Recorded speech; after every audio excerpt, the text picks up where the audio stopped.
Algunos pueden confundirlo con un mero cúmulo de hojas vacías, jeroglifos sin sentidos. Otros los tienen como mera decoración para sus estanterías en el living comedor al costado de su televisor de pantalla plana. En otros casos ni siquiera saben que existen. Mientras recorro las calles de la ciudad, son pocos los lugares en donde puedo encontrarlos, y cuando lo logro, solo observo que están a la venta puros bestsellers, y a un precio exorbitante. No los culpo, negocio es negocio y ellos deben de comer. En otros casos los veo en su máximo esplendor, tirados en el piso, rasgados, maltratados, llenos de polvo. ¿Cuáles habrán sido las manos que portaron semejante conocimiento? Escucho, lleve 2 por luca, casero, y los compro. Con todos estos acontecimientos no puedo evitar pensar si es que realmente los libros son parte de nuestra historia y cómo es que estos han ido evolucionando a través del tiempo. Así que acompáñenme a través de estas simples palabras que pueden no hacerle honores al lenguaje, pero que hoy traigo a ustedes y puede que en un futuro no tan lejano estas no valgan nada.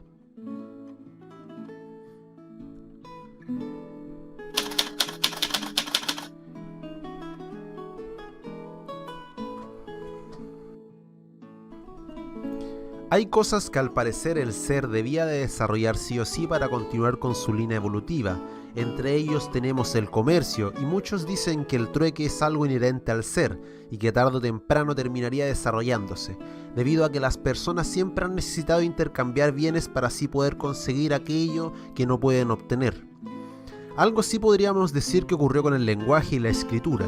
Si bien se dice que las primeras formas de escritura básica se encuentran presentes de diferentes formas, en un inicio las tuvimos como pequeñas fichas de arcillas, endurecidas como los sellos de cálculo, también como intrincados nudos de diamante teñido por los incas o más conocido como quipus, o elegantes dibujos morfológicos grabados en la superficie de las conchas de las tortugas. Esto obviamente aparte de las pinturas rupestres. Además, se sabe que la implementación y el desarrollo de la escritura y por ende también la lectura reflejan una serie de avances cognitivos y lingüísticos que tuvieron lugar al mismo tiempo que unos cambios muy profundos en los que se le conocía como la cultura de esos tiempos. Todos estos sistemas bastante complejos, si lo analizamos desde el punto de vista de que ahora una línea o un punto en una simple pieza de arcilla tomaba un significado que en sus inicios terminaban siendo por lo general ganado o algo abstracto como un número o la respuesta del oráculo. Pero si tenemos que unirlas todas, entenderemos qué era lo que ellos estaban buscando, una manera más allá de poder expresarse, de poder tener un registro de lo que se contaba. Ahora detengámonos un segundo en los que les mencioné un poco más arriba, los famosos sellos de cálculo, los cuales son unos de los primeros métodos de escritura, pequeños tozos de arcilla no más de 20 centímetros que se remontan en los periodos 8000 y 4000 a.C., y como bien su nombre dice, estos ayudaban a registrar los bienes comprados o vendidos. Con estas piezas tenemos un acontecimiento casi poético en donde las matemáticas pudieron ser el precursor del lenguaje escrito. Esto produjo por primera vez en la historia que se pudiera representar algo sin que estos estuvieran presentes. Esta nueva habilidad, por así decirlo, causó que los humanos de este tiempo debiesen de adaptarse y comenzar por primera vez a comprender unos símbolos que simplemente son una representación de algo a través de marcas o puntos. Este pequeño avance intelectual es muy importante para entender lo que hoy somos, puesto que con este nuevo sistema circulando requería de que quienes lo utilizaran comenzaran a desarrollar aún más las áreas visuales que ahora debían de comprender lo abstracto de un símbolo. Ahora debemos seguir saltando en el tiempo y remontarnos hacia el final del cuarto milenio, aproximadamente entre el 3300 y 3200 a.C. Es aquí en donde se produce el segundo gran desarrollo de la escritura. Esto ocurrió en la zona sur de la antigua Mesopotamia, comprendida entre el Tigris y el Éufrates. Estos comenzaron a desarrollar la escritura cuneiforme, el cual procede del término latín cuneus o cuña, en referencia al aspecto de la caligrafía en forma de cuña. Estos utilizaban una caña biselada sobre diversas planchas de arcilla blanda, la cual eran abundantes en toda la región, en donde se disponían a rizar símbolos que para la mayoría de nosotros son como patitas de pájaro. Y una vez finalizado el texto las dejaban bajo el sol para que éstas se endurecieran, razón por la cual estas tablitas eran tan frágiles. Este sistema era mucho más complejo que los sellos de cálculo, puesto a que este nuevo sistema requería de un grado ligeramente superior de abstracción, debido a que estaban compuestas de pictogramas, imágenes que visualmente nos ayudan a recordar el objeto representado. Estos eran fáciles de reconocer por el sistema visual, que solo necesitaba conectar la imagen con el nombre de algún objeto en el lenguaje hablado. Pero luego algo pasó, y poco a poco la escritura cuneiforme comenzó a sofisticarse, y por ende los símbolos se fueron haciendo cada vez menos pictográficos y más logográficos y abstractos. Un sistema logográfico es el que representa directamente conceptos en lugar de fonemas, lo que con esto cada vez se le exigía más a las conexiones cerebrales. Así los sumerios crearon lo que se le denominó principio de rebus en su escritura, que consiste en que un símbolo dejaba de representar su significado para aportar un sonido. En este periodo es cuando comenzamos a ver por primera vez la enseñanza de este nuevo lenguaje escrito a través de los profesores que conocían previamente el significado y las formas de estas a través de los eduba o escuelas de escribas. Los profesores de ese tiempo escribían los símbolos en una de las caras de las tablas de arcilla, dejando que los estudiantes copiaran este en su cara opuesta. Para ir terminando con el sistema cuneiforme, debemos de mencionar los alcances que logró este método de escritura, y es que al menos se sabe que 15 pueblos adoptaron esta forma de escritura. Pero tristemente, al pasar de los siglos hacia el 1600 a.C., ya no quedaba nadie que hablara sumerio, pero aún así, esta no desapareció hasta alrededor del 600 a.C., puesto que la nueva manera de comunicarse, el acadio, presentaba algunos de los caracteres y métodos provenientes del sumerio.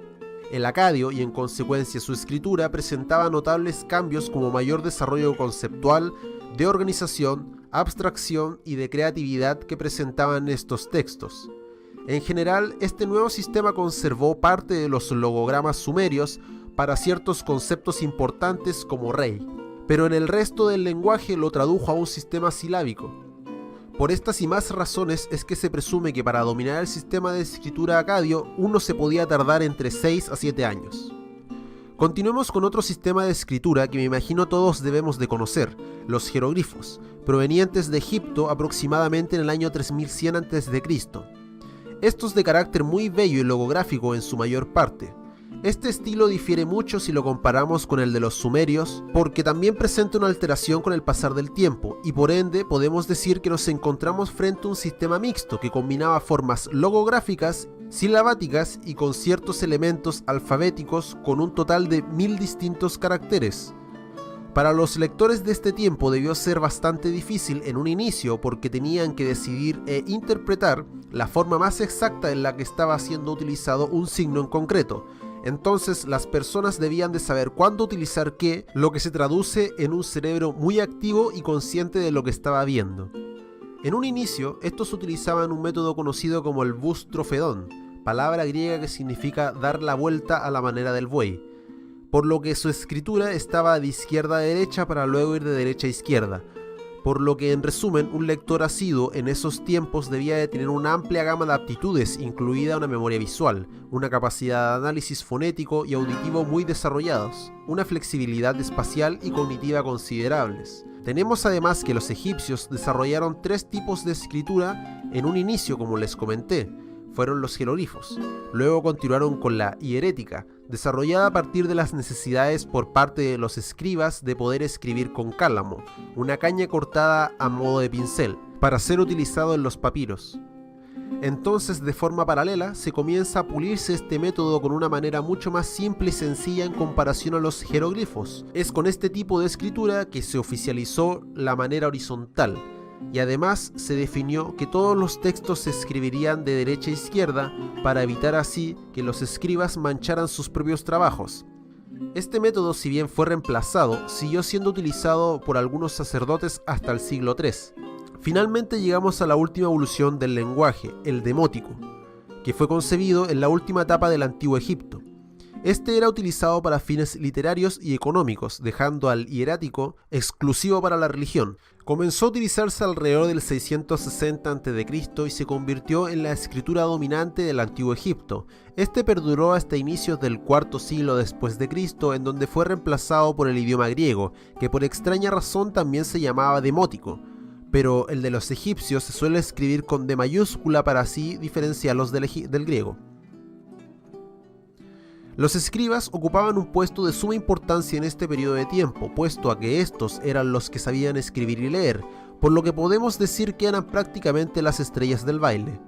Como todo tiene que llegar a su fin, y al método de escritura egipcia encontró su término aproximadamente en el IV siglo después de Cristo.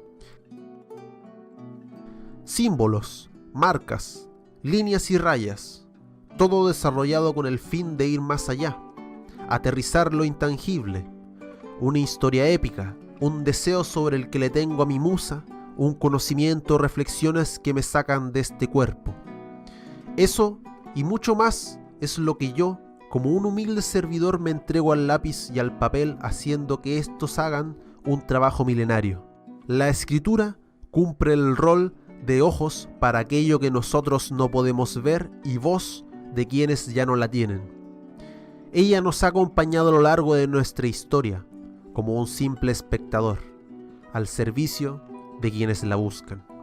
Pero existen tan pocas cosas bellas como lo que han logrado las palabras y la escritura. Las pruebas recogidas por todo el mundo nos sugieren que la escritura como tal fue inventada al menos 3 veces a finales del 4000 a.C. y otras 3 veces más en épocas mucho más tardías. Por eso les comenté en un inicio que es muy probable que la escritura fuera algo propio del ser, debido a que si uno va analizando los métodos más primitivos de escritura, todos concuerdan con que era un método para registrar lo que con simples palabras no se puede, como lo son las cantidades o sucesos místicos, y es entonces por necesidad que nacen las primeras formas de escritura. Ahora, si nos ponemos un poco más técnicos, podemos decir que debieron de ocurrir muchos cambios cerebrales para que esta nueva habilidad fuera desarrollada. Según la profesora Marianne Wolf, nuestro cerebro no nace preparado para leer y que esta actividad sería algo casi antinatural de nuestra parte, y que para dominarla el cerebro se somete a ciertas etapas que van formando y reprogramando a un nuevo cerebro lector, capaz de comprender símbolos, asociarlos a un sonido y a un contexto específico, e incluso ir mucho más allá de lo que el texto quiere entregarnos. Es por esto que si se realizan escáneres a alguien que presente un cerebro lector fluido, estos presentarán una activación en las regiones corticales, en el lóbulo frontal, parietal y temporal de ambos hemisferios durante los procesos de comprensión. Y a esto nos referimos a la capacidad de deducción, análisis y evaluación crítica sobre lo que se esté leyendo. Por lo que, cuando una persona quiere aprender a leer, debe aprender a conectar la mayoría de sus sistemas, como la percepción, su capacidad cognitiva, sus habilidades lingüísticas y motrices que son fundamentales para aprender a leer. Esto debe de realizarse con insistencia y práctica hasta que estos procesos terminen automatizándose. Si bien debemos de recordar la exigencia a la hora de someter a una persona que debe de aprender algo que nuestros antepasados se demoraron en desarrollar unos 2000 años, y un infante debe aprender esto en unos 2000 días, lo que se traduce en unos 6 o 7 años. Una de las características de leer es la capacidad que tiene el cerebro para transportarnos al suceso de lo narrado y recrearlo de tal forma que pareciera como si nosotros estuviéramos viviendo o viendo lo mismo que el autor. Es por esto también que mucho se habla de la capacidad de empatía que puede generar una lectura continua, debido a que de esta manera damos cabida a suponer qué es lo que piensa el otro y nos hace conscientes de aquello. Para el jesuita Walter Ong, quien dedicó su vida al estudio de las relaciones entre la palabra hablada y la escritura, comenta que la lectura es un elevador de conciencia y que nos cambió la forma en la que podemos pensar sobre el pensamiento. Lamentablemente, como dijo el tío Ben, un gran poder conlleva una gran responsabilidad, y a esto me quiero referir al problema que se puede llegar a generar cuando un niño no logra desarrollar la lectura de manera adecuada o a tiempo. Esto puede generarse por varios factores. Uno de ellos puede ser la obsesión de algunos padres por lanzar desesperadamente a sus hijos a los brazos de los libros en edades tempranas. Pero se sabe que forzar a un niño a leer antes de los 4 o 5 años es biológicamente precipitado y contraproducente en muchos casos, debido a que hay partes del cerebro que deben de desarrollarse previamente para la correcta implementación de esta nueva habilidad. Otra causal que según expertos recomiendan es que al niño en sus etapas tempranas se le debiese de leer para así irle generando una capacidad cognitiva espacial, para que éste pueda ir comprendiendo el fenómeno de leer, pero lamentablemente no puedo ser ciego y comenzar a decir que esto es una norma en cada uno de los hogares del mundo, siendo que cada vez se tiene menos tiempo para dedicarle a los niños. Así es entonces que aquel joven que no cuenta con una preparación previa ya se enfrenta a un mundo con una desventaja alfabética a la hora de ingresar al jardín. Aquí nos encontramos frente a estudios como el de la Comunidad de California llevado a cabo por Todd Risley y Betty Hart, en donde los resultados son bastante desalentadores. Los niños que provienen de entornos lingüísticamente empobrecidos han oído al menos 32 millones de palabras menos dirigidos a ellos en comparación a niños que al menos tienen un contacto medio con los textos, lo que para muchos autores se traduce a una pobreza léxica. Es triste esto porque al menos en mi país, uno al quedarse rezagado en comparación a sus padres parece no importarles a sus profesores, quienes continúan avanzando y no se les brinda un verdadero apoyo a los alumnos que más les puede costarle leer o escribir, sin que sea su culpa. Esto lamentablemente se produce en muchos casos un efecto desalentador en ellos. Para leer y escribir, 3 años más o menos, a partir de los 10 de edad, son una contribución justa de tiempo de un muchacho. A ningún niño ni padre se le permitirá ampliar o acortar este periodo, ya sea por afición o desagrado. Como es natural, deben estudiar las letras hasta que sean capaces de leer y escribir, pero no debiese insistirse en la perfección y rapidez de la lectura en aquellos casos en los que el progreso natural dentro del plazo de años prescritos haya sido más lento. Platón. Bueno, durante todo este camino he intentado de ir plasmando una idea acerca de lo que implica leer y escribir en un contexto social y cerebral. Pero ahora quiero aterrizarlo y para ello debo de plasmarme mi país, Chile, puesto a que no puedo hablar de continentes primermundistas, siendo que nosotros aún somos un país tercermundista que camina a pies descalzos por la vida, por lo que al leer diversos informes acerca de estos países siempre termino desanimado, puesto que las medidas que allá ellos aplican no llegan a ser ni la sombra de lo que acá nosotros con mucha suerte implementamos. También otra cosa que últimamente me ocurre a la hora de preparar estos guiones es que muchas veces este tipo de análisis, como saber cuánto es lo que lee cada país para así hacer una comparativa de ellos, no llegó a conformarme. La información que encontraba era un poco vaga y se remontaba hace 4 o 5 años, por lo que creo que no me voy a fiar de estos y procederé a nombrar algunas cosas que me parecieron relevantes de todo esto, como el hecho de que se dice que en India es el país más lector a nivel mundial, presentando casi 10 horas a la semana destinada exclusivamente a la lectura. Es gracioso y un poco triste saber que en estas tablas ni siquiera aparecen todos los países latinoamericanos, y qué hablar de Chile, que brilla por su ausencia. Si bien mi país presume de tener un 99% de su población alfabetizada, eso no implica que estos sepan realmente leer, o comprendan lo leído, o incluso manejen un léxico mucho más elevado para poder expresarse de una mejor manera. Otras encuestas dicen que el 22% de los chilenos lee todos los días y que un 49% al menos se lee. Pero aún así existe la mitad de la población que en definitiva no lee, lo cual para mí es preocupante. Pero en esas encuestas lamentablemente tampoco salía que leen, porque pueden leer cualquier cosa, que muchas veces no requiere un esfuerzo cerebral como lo requieren textos un poco más complejos. Además, es divertido cómo se habla también del escaso número de bibliotecas públicas a nivel nacional y que muchas de estas se ubican en zonas adineradas, dejando a los pobres fuera del ring de batalla, por lo que nuevamente se repite esto que les comenté acerca de la pobreza léxica. Continuando con los datos interesantes, no puedo no mencionar el famoso impuesto a los libros que encontramos presentes aquí en nuestro país, siendo que fue impuesto durante la dictadura militar en 1977, cuando se gravó a estos con un 19% más conocido como el IVA, que se aplica también a los libros. No quiero entrar en detalle si esta idea fue producto de que en ese entonces se intentó privar de conocimiento a las personas con menos recursos, pero bueno, como quiera que sea, este impuesto aún sigue vigente, haciendo que un simple libro pueda costar alrededor de 10.000 a 20.000 pesos, siendo estos libros de gama baja, ni hablar de los que realmente son caros.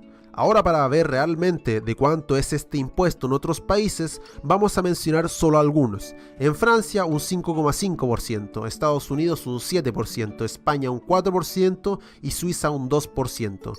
Y estos países son lejanos porque si le preguntamos a nuestros vecinos, muchos de ellos tienen impuestos del 0%, como lo son Argentina, Bolivia, Brasil, Ecuador, Perú, entre otros tantos, que dejan exclusivamente a Chile y Guatemala fuera de este círculo de países que podríamos decir incentivan de manera monetaria a la lectura.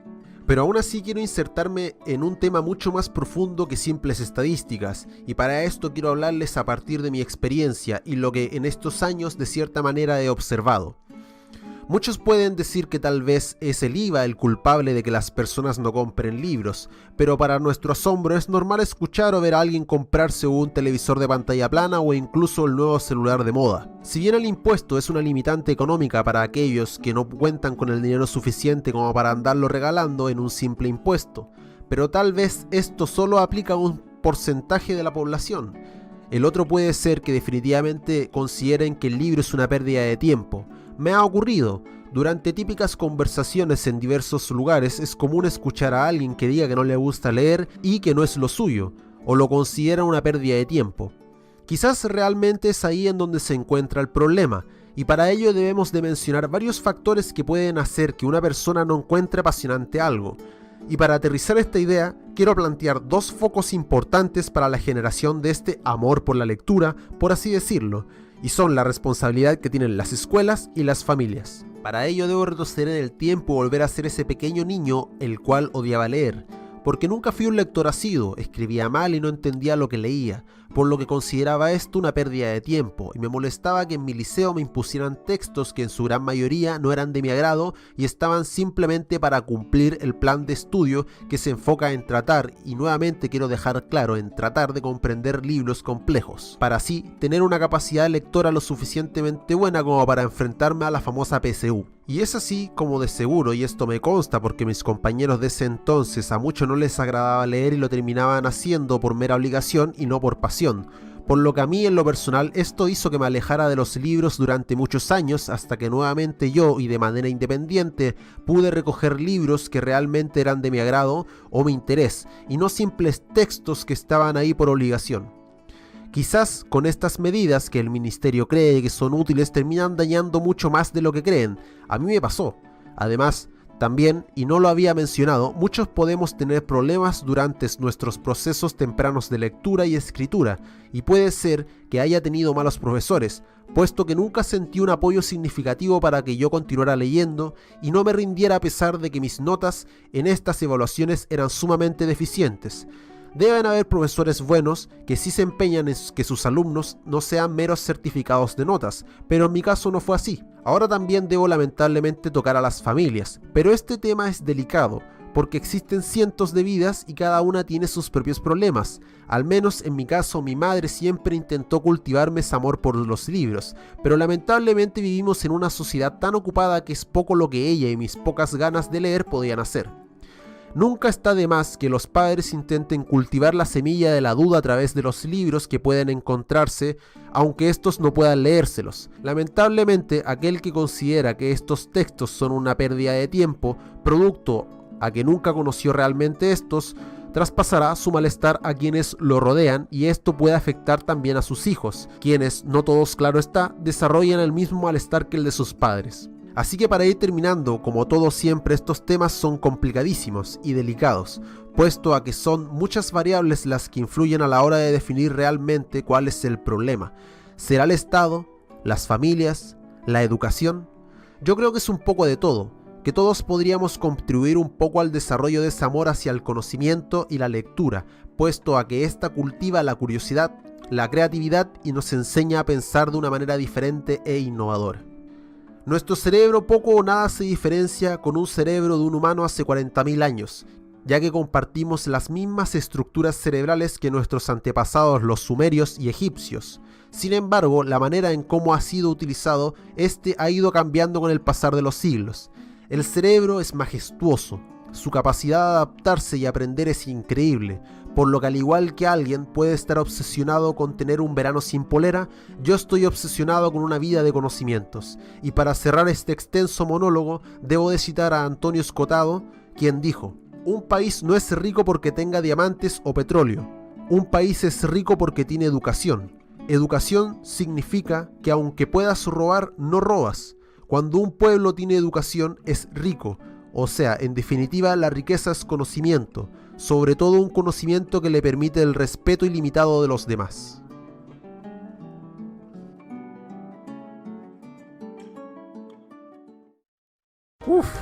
Eso fue largo, ¿eh? Estuvo bien interesante, la verdad. Quiero darle las gracias de antemano a todos los que llegaron aquí. Este fue un video mucho más extenso. Busqué mucho más información, indagué lo más que pude al respecto. Leí varios temas, leí varios libros, conversé harto con varias personas que sabían acerca de esto, y esto fue lo que mi sintaxis de todo. La verdad, la lectura es algo complicado, el cerebro también es algo muy complicadísimo, pero es lo lindo de todo esto, creo yo.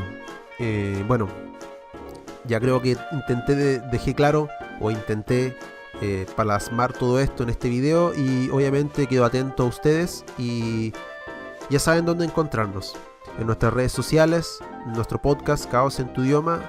Yo fui Franco Divona, espero que les haya gustado y nos vemos en un siguiente capítulo.